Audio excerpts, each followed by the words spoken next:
So I'm going to tell you a dirty little secret that somehow the mainstream media won't pass on to you.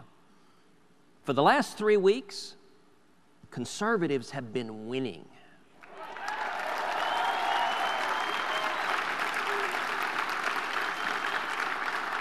And we're winning because of you. Let me give 3 specific examples in the last 3 weeks. A couple of weeks ago, I was honored to join my friend Rand Paul as he stood for 13 hours on the floor of the Senate.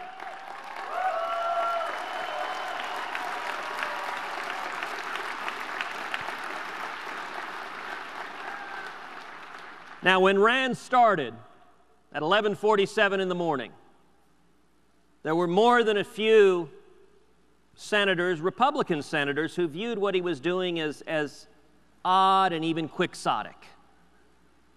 And he stood there alone and said, we are going to stand for liberty. We're going to stand for the Constitution. We are going to stand until this administration acknowledges limits on its power.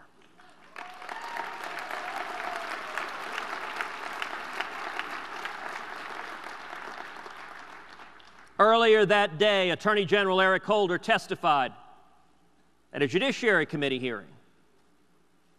And I asked him straight up the question, in your judgment, is it constitutional for the United States government to kill a U.S. citizen on U.S. soil if that individual doesn't pose an imminent threat?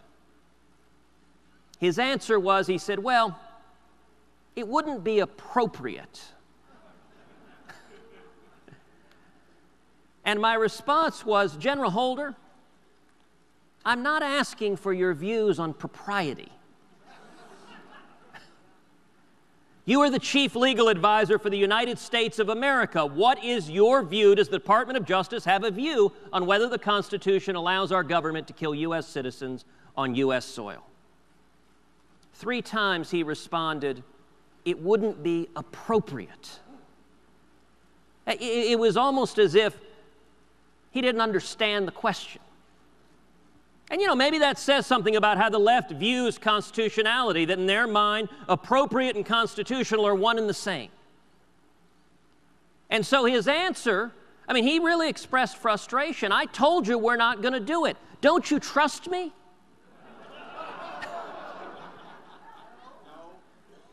And the answer is exactly that. No, we don't trust you. And we don't trust the next guy or the next guy or the next guy, whether he's Democrat or Republican.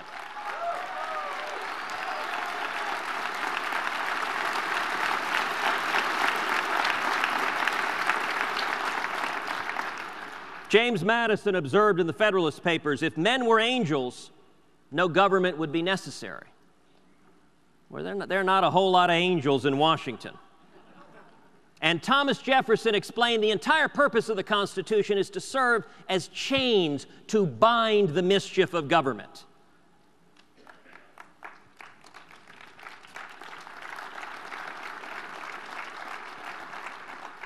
When Rand stood there alone, something incredible began to happen. First, he received support. Mike Lee and I came early on to support him. Then another senator, then another senator, then another senator. As the night drew on, we saw one after another after another. We saw 20 House members show up on the floor of the Senate.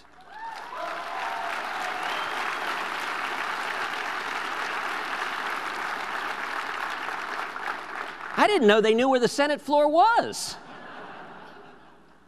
And something so powerful happened, which is each of you engaged.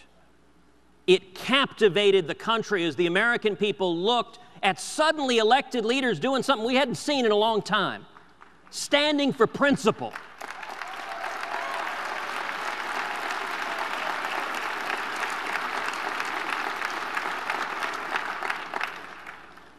Now that was actually, the filibuster was the first time in my life that I've ever spoken on the floor of the Senate.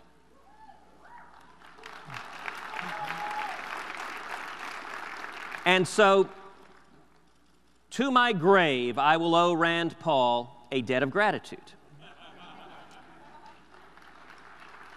That the first time I spoke on the Senate, I had the opportunity to read Travis's letter from the Alamo.